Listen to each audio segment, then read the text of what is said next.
Հակառակ բոլոր դժվարություններին տեղահանված գյուղն այսօր կրկին մարդաշատ էր։ Դեկտեմբերի 31-ին երկրի ղեկավարն աշխատանքային խորհրդակցություն է հրավիրել Թալիշում։ Քաղաքաշինության նախարարը նախագահ Սահակյանին է ներկայացրել կատարվածը։ Կարեն Շահրամանյանի խոսքով առաջիկայում մեկնարկելու է Թալիշի համայնքապետարանի և հանդիսությունների տան շինարարությունը։ Իդեպ մասնագետներն աշխատում են գյուղի նոր թաղամասի հատակագծի վրա։ Այստեղ նախատեսվում է 50 բնակարան կառուցել։ Ինչպես տեսնում եք,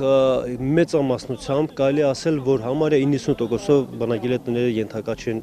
վերակառուցման կամ վերակառուցման համար ավելի մեծ գումարներ են անհրաժեշտ, քան նոր տների կառուցումը։ Այսինքն արդյունքում վերակառուցելով այդ տները մենք չենք ունենալու հարմարավետ բոլոր նորմերին համապատասխան բնակիչներ։ Այդ իսկ պատճառով մենք նախընտրել ենք ունենալ ավելի նոր ժամանակակից թաղամաս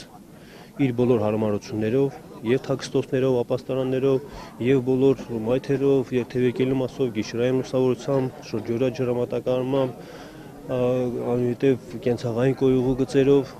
քան թե վերակառուցել հինը։ Վերաբնակեցվելուց առաջ գյուղը պետք է ունենա բոլոր անհրաժեշտ ենթակառուցվածքները։ Այս համոզմունքով է Բակո Սահակյանը հետևում Թալիշի վերականգնման աշխատանքներին։ Ըստ էկոնոմիկայի նախարարի գյուղն ամբողջությամբ էլեկտրաֆիկացված է, բջջային կապը հասանելի է, ընթացքում են ջրամատակարարման ցանցի վերակառուցման աշխատանքները։ Թալիշի համայնքի ղեկավարն էլ ասում է, տեղահանված բնակիչները շարունակում են վերադառնալ Ալաշան։ Հիմնական փողոցը համայնքի փողոցային լուսավորությունը թվով 35 լուսատու վերականգնված է,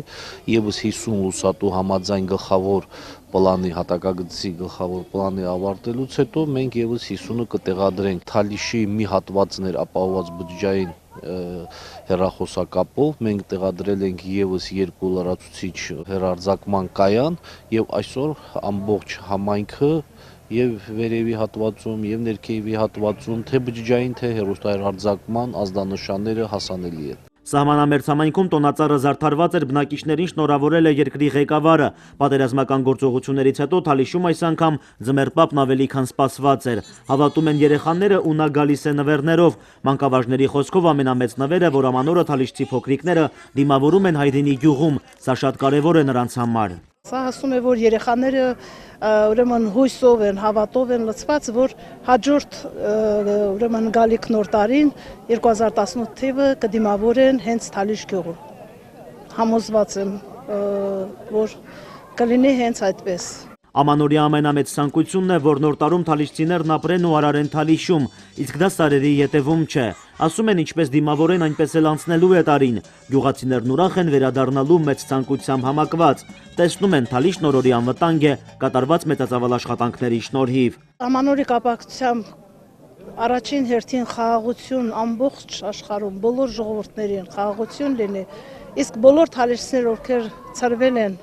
ապրիլի 2-ից հետո տարբեր տեղեր կցանկանայի, որպեսզի բոլորը հավաքվեին եւ սպասումներով լցվեն, որ ուշ թե շուտ մենք կվերադառնանք մեր գյուղը։ Ես կցանկանայի, որպեսզի յուրաքանչյուր մարդ, յուրաքանչյուր ոգ, յուրաքանչյուր երեխա հնարավորություն ուներ վայելելու նոր տարվա գալստյան բերկրանքը իր օջախի, իր հարկի ներքո։ Նարեկ Սահակյան, Մերուժան Հայրապետյան, Հայկ Բաբայան, օր։